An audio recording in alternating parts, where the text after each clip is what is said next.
عورت کی تخلیق کا حیرت انگیز واقعہ۔ عورت مٹی سے کیوں پیدا نہیں ہوئی؟ بسم اللہ الرحمن الرحیم۔ شروع کرتا ہوں اللہ کے نام سے جو بڑا مہربان نہایت رحم کرنے والا ہے۔ محترم ناظرین، ذرا اپنی آنکھیں بند کیجئے اور اس وقت کا تصور کیجئے جب نہ زمین پر انسان تھا، نہ بستیاں آباد تھیں، نہ بازار تھے، نہ محلات، نہ کوئی شہر، نہ کوئی قبیلہ، اور نہ ہی انسانی زندگی کا کوئی نشان۔ صرف اللہ رب العزت کی عظیم الشان قدرت تھی، اس کی بے پایاں بادشاہی تھی، اس کے حکم کے تابع آسمان و زمین، چاند، سورج اور تمام مخلوقات تھی۔ پھر وہ لمحہ آیا جب اللہ نے اپنی بے مثال حکمت کے تحت ایک ایسی مخلوق پیدا کرنے کا ارادہ فرمایا جسے عقل عطا کی جائے، اختیار دیا جائے، آزمائش میں ڈالا جائے اور زمین پر اپنا خلیفہ بنایا جائے۔ چنانچہ اللہ نے فرشتوں سے فرمایا، میں زمین میں ایک خلیفہ بنانے والا ہوں۔ فرشتوں نے نہ اعتراض کیا اور نہ ہی اللہ کے فیصلے کو رد کیا، بلکہ ادب و عاجزی کے ساتھ عرض کیا، اے ہمارے رب، کیا تو ایسی مخلوق پیدا فرمائے گا جو زمین میں فساد کرے گی اور خون بہائے گی، جبکہ ہم ہر وقت تیری حمد کے ساتھ تسبیح اور تیری پاکی بیان کرتے رہتے ہیں۔ اللہ نے فرمایا، میں وہ جانتا ہوں جو تم نہیں جانتی۔ یہی وہ عظیم اعلان تھا جس نے انسانی تاریخ کا آغاز ہونے والا تھا۔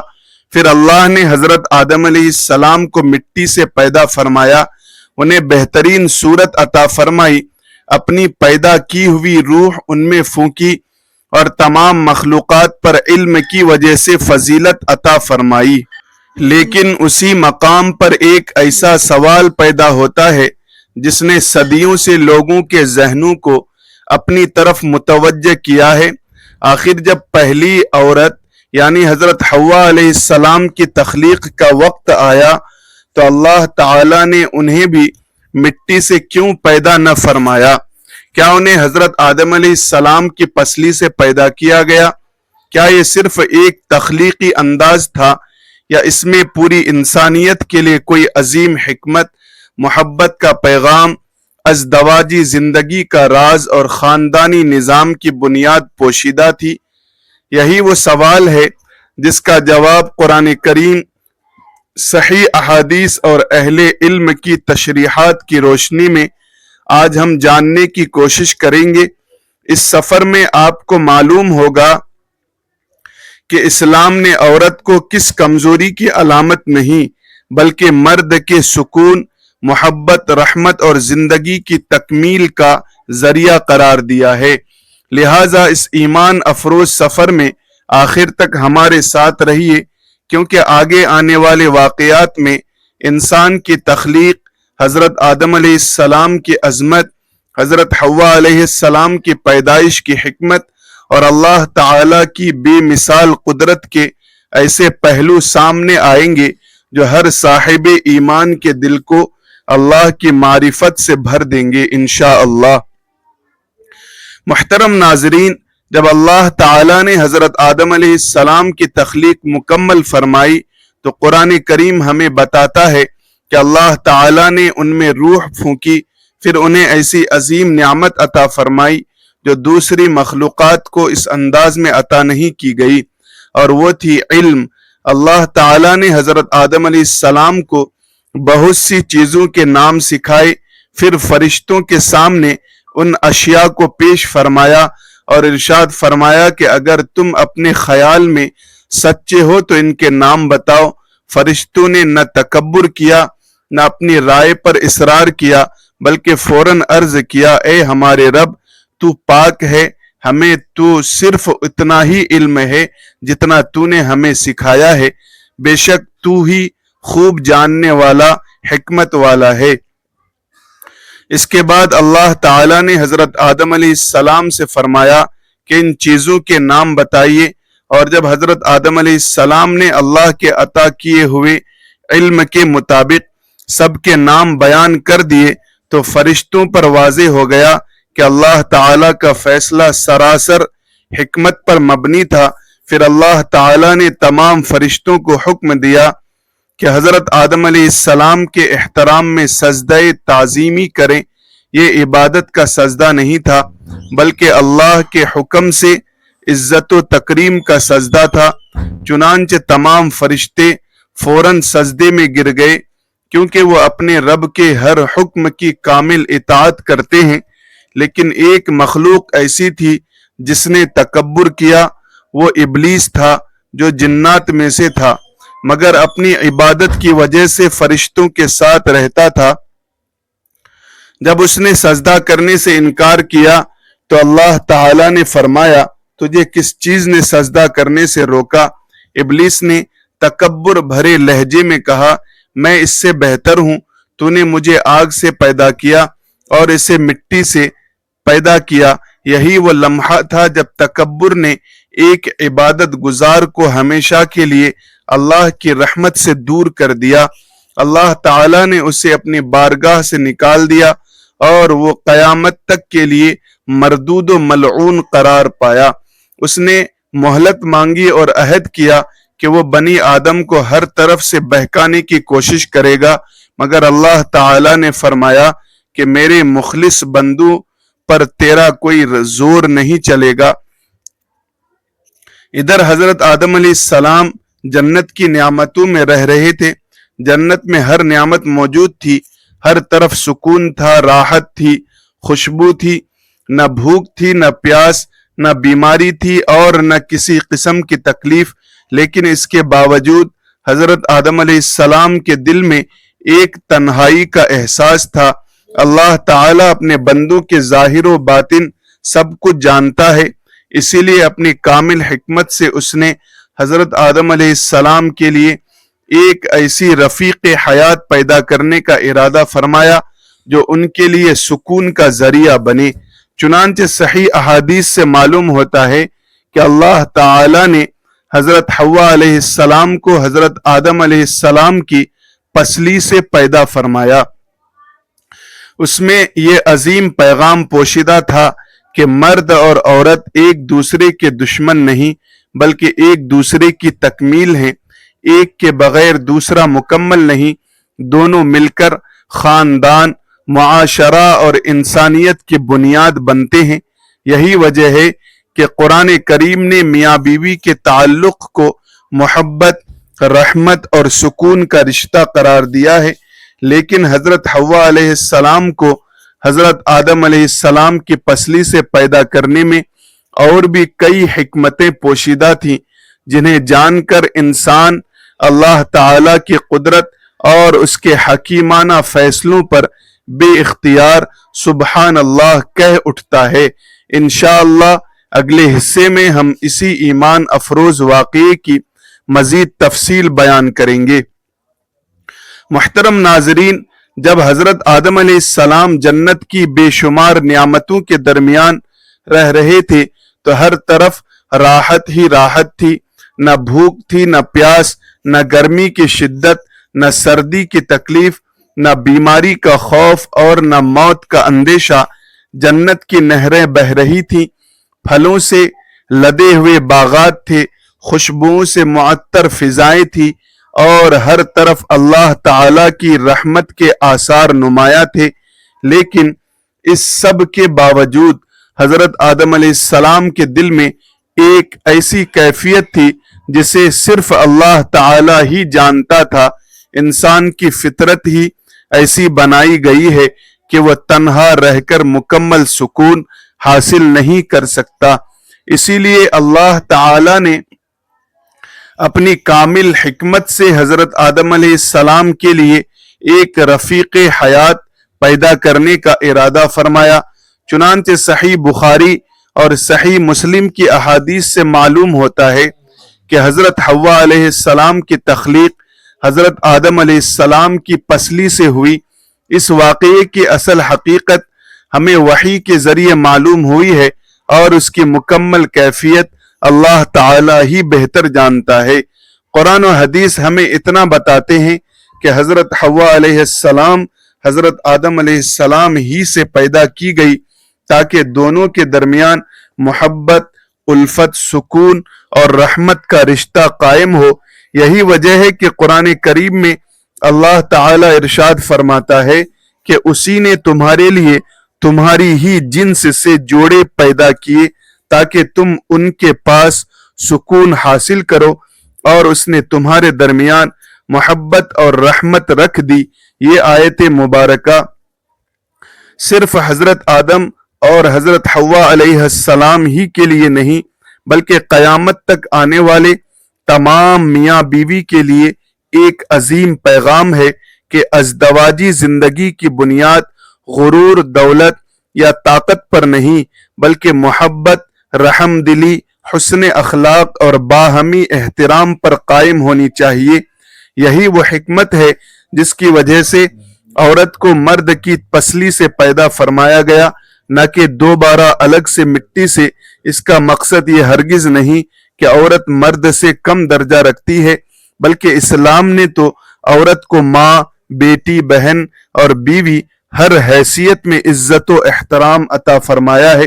رسول اللہ صلی اللہ علیہ وسلم نے اپنی پوری زندگی میں عورتوں کے ساتھ حسن سلوک کی بہترین مثال قائم فرمائی اور اپنی امت کو بھی یہی تعلیم دی کہ تم میں سب سے بہتر وہ ہے جو اپنے گھر والوں کے لیے سب سے بہتر ہو، اور میں اپنے گھر والوں کے لیے تم سب سے بہتر ہوں۔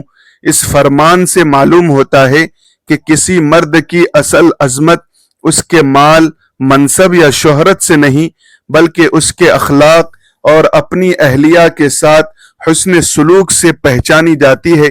افسوس کہ آج کے دور میں بعض لوگ عورت کی تخلیق کو غلط انداز میں بیان کر کے یہ سمجھنے لگتے ہیں کہ شاید عورت کی کوئی حیثیت نہیں، حالانکہ اسلام کی تعلیم اس کے بالکل برعکس ہے۔ اگر عورت ماں ہے تو جنت اس کے قدموں کے نیچے رکھی گئی، اگر بیٹی ہے تو اس کی اچھی تربیت جنت کا ذریعہ قرار دی گئی، اگر بہن ہے تو اس کے حقوق ادا کرنے پر عظیم اجر کی بشارت دی گئی، اور اگر بیوی ہے تو اسے شوہر کے لیے سکون اور رحمت کا ذریعہ بنایا گیا۔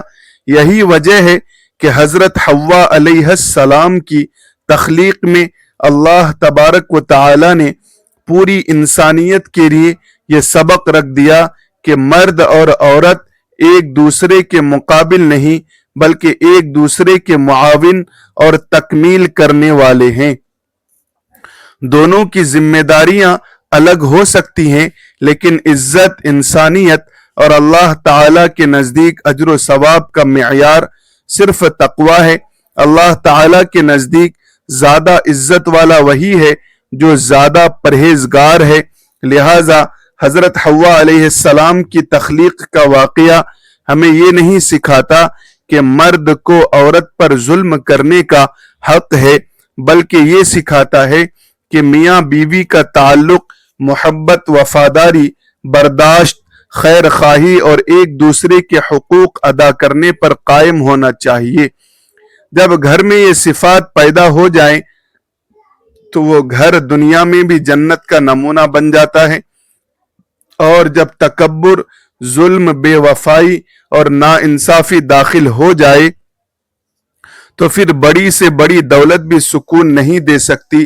یہی وہ عظیم سبق ہے جو حضرت آدم اور حضرت حوا علیہ السلام کی مبارک زندگی سے ہمیں ملتا ہے، اور یہی اسلام کا وہ حسین پیغام ہے جس کی آج پوری دنیا کو سب سے زیادہ ضرورت ہے۔ محترم ناظرین، حضرت آدم علیہ السلام اور حضرت حوا علیہ السلام کی تخلیق کے بعد اللہ تعالی نے دونوں کو جنت میں رہنے کی اجازت عطا فرمائی۔ قرآن کریم میں اللہ تعالی ارشاد فرماتا ہے، اور ہم نے فرمایا اے آدم، تم اور تمہاری بیوی جنت میں رہو اور جہاں سے چاہو خوشی سے کھاؤ، مگر اس ایک درخت کے قریب نہ جانا ورنہ تم ظالموں میں سے ہو جاؤ گے۔ یہ حکم دراصل انسان کی پہلی آزمائش تھی۔ جنت کی بے شمار نعمتیں ان کے لیے حلال تھیں، صرف ایک چیز سے روک دیا گیا تھا تاکہ یہ واضح ہو جائے کہ اللہ تعالی کی بندگی کا مطلب اپنی خواہشات پر نہیں بلکہ اللہ کے حکم پر چلنا ہے۔ ادھر ابلیس جو تکبر کی وجہ سے اللہ کی رحمت سے محروم ہو چکا تھا، حضرت آدم علیہ السلام سے شدید دشمنی رکھنے لگا۔ اس نے اللہ تعالی کے سامنے یہ عہد کیا تھا کہ وہ بنی آدم کو ہر ممکن طریقے سے بہکانے کی کوشش کرے گا۔ اسی دشمنی کی بنا پر اس نے حضرت آدم اور حضرت حوا علیہ السلام کو بھی اپنے وسوسوں میں نشانہ بنایا۔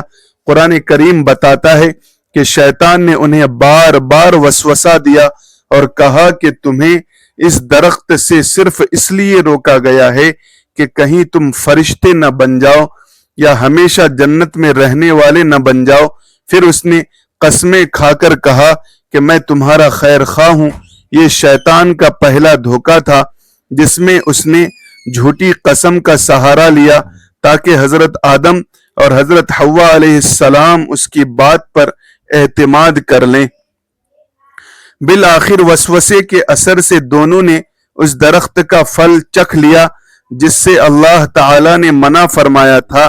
جیسے ہی یہ عمل ہوا انہیں اپنی غلطی کا احساس ہو گیا، ان کے لیے ان کا ستر ظاہر ہو گیا اور وہ فوراً جنت کے پتوں سے اپنے آپ کو ڈھانپنے لگے۔ یہ منظر اس بات کی دلیل ہے کہ حیا اور پردہ انسان کی فطرت میں شامل ہیں۔ یہ کوئی بعد میں پیدا ہونے والی چیز نہیں بلکہ اللہ تبارک و تعالی نے ابتدا ہی سے انسان کی طبیعت میں رکھ دی ہے۔ اس کے بعد اللہ تعالی نے حضرت آدم علیہ السلام کو متنبہ فرمایا کہ کیا میں نے تمہیں اس درخت سے منع نہیں کیا تھا اور کیا میں نے یہ نہیں بتایا تھا کہ شیطان تمہارا کھلا دشمن ہے۔ حضرت آدم علیہ السلام نے نہ تکبر کیا، نہ اپنی غلطی کا انکار کیا اور نہ ہی کسی دوسرے پر الزام ڈالا بلکہ فوراً اپنے رب کی طرف رجوع کیا۔ قرآن کریم میں ان کی دعا نقل کی گئی ہے، اے ہمارے رب، ہم نے اپنی جانوں پر ظلم کیا اور اگر تو ہمیں معاف نہ کرے اور ہم پر رحم نہ فرمائے تو یقیناً ہم خسارہ اٹھانے والوں میں سے ہو جائیں گے۔ یہ الفاظ انسانیت کے لیے قیامت تک کا سبق ہیں کہ بندے سے غلطی ہو سکتی ہے لیکن کامیاب انسان وہ ہے جو اپنی غلطی تسلیم کر کے اللہ تعالی کے حضور عاجزی اختیار کرے۔ اللہ تعالی نے حضرت آدم علیہ السلام کی توبہ قبول فرما لی کیونکہ اللہ اپنے بندوں کی سچی توبہ کو پسند فرماتا ہے۔ اس کے بعد اللہ تعالی نے اپنی حکمت کے مطابق حضرت آدم اور حضرت حوا علیہ السلام کو زمین پر اتار دیا تاکہ یہاں انسان کی آزمائش کا سلسلہ شروع ہو۔ دنیا ہی وہ جگہ ہے جہاں ایمان، صبر، شکر، اطاعت اور تقوی کا امتحان لیا جانا تھا۔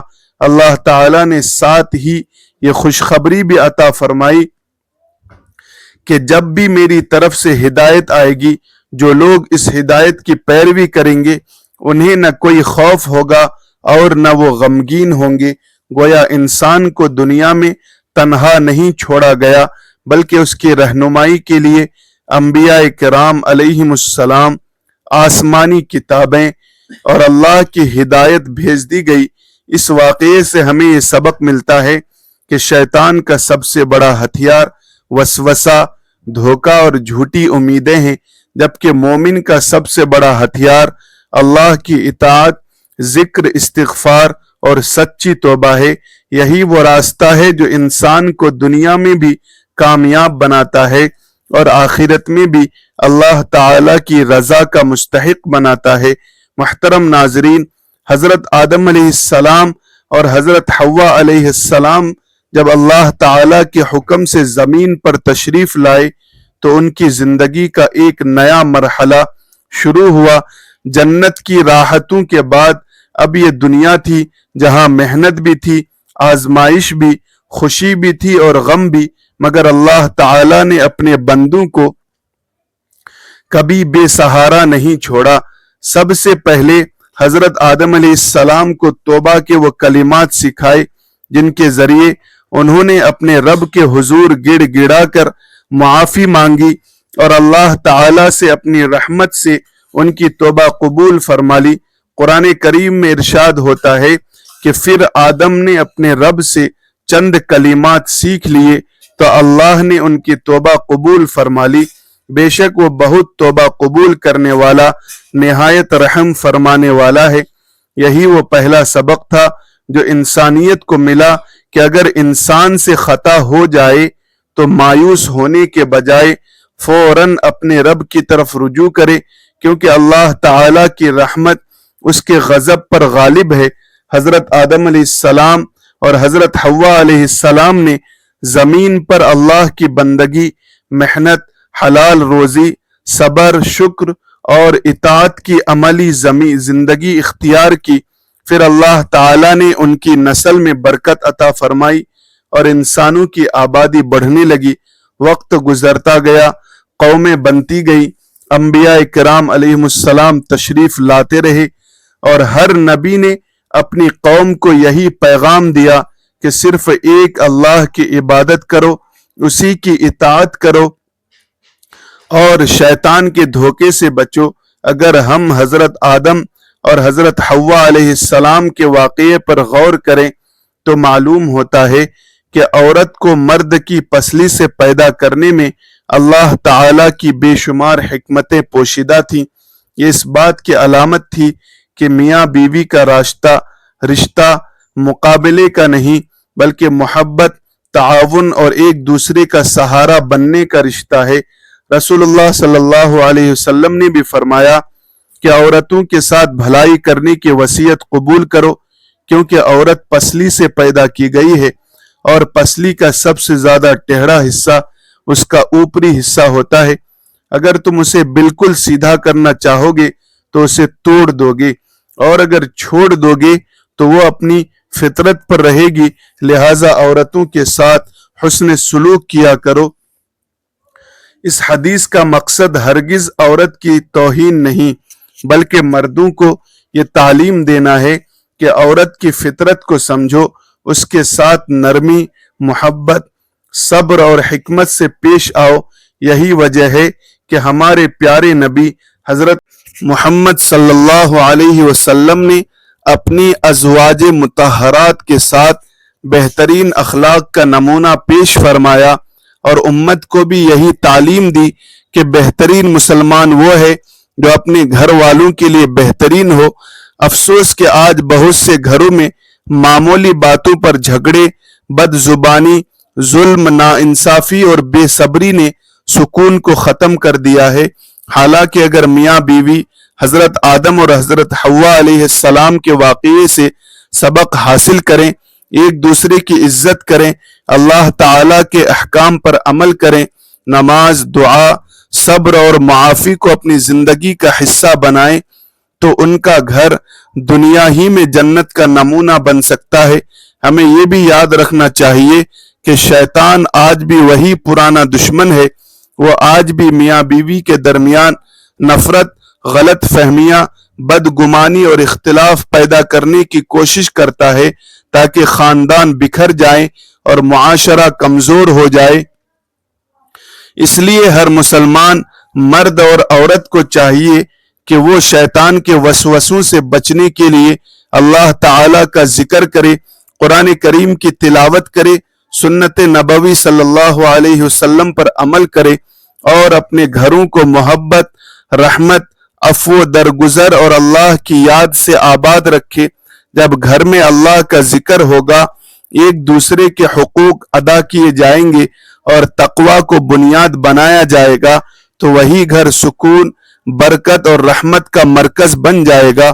یہی حضرت آدم علیہ السلام اور حضرت حوا علیہ السلام کی زندگی سے ملنے والا ایک عظیم سبق ہے جس پر عمل کر کے انسان دنیا میں بھی کامیاب ہو سکتا ہے اور آخرت میں بھی اللہ تعالی کی رضا حاصل کر سکتا ہے۔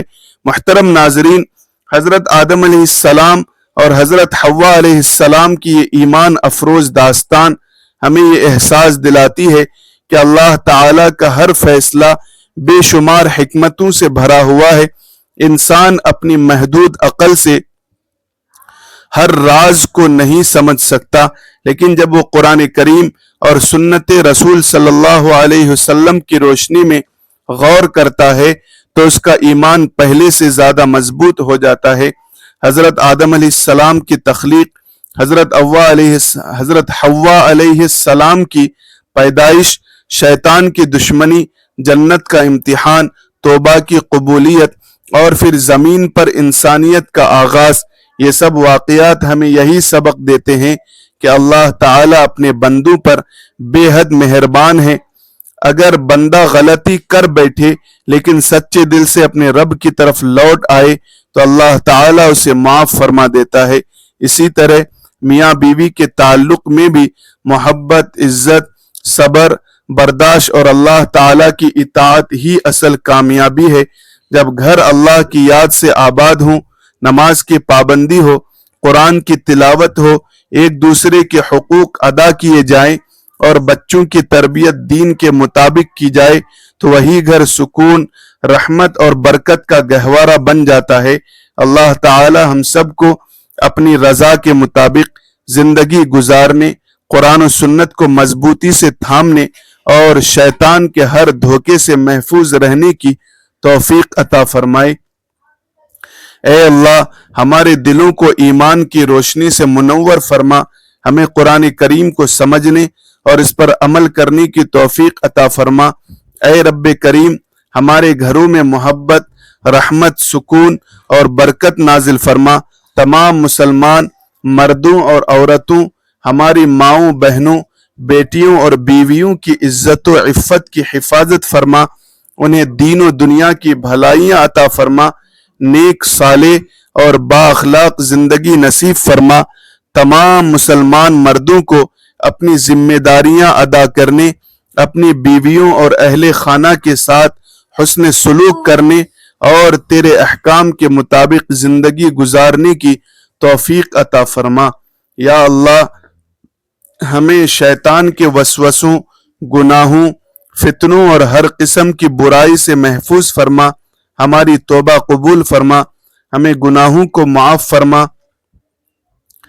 ہمارے والدین پر رحم فرما، ان کی مغفرت فرما، ہماری اولاد کو نیک، صالح اور دین کی خدمت کرنے والا بنا اور ہمیں دنیا و آخرت کی ہر کامیابی عطا فرما۔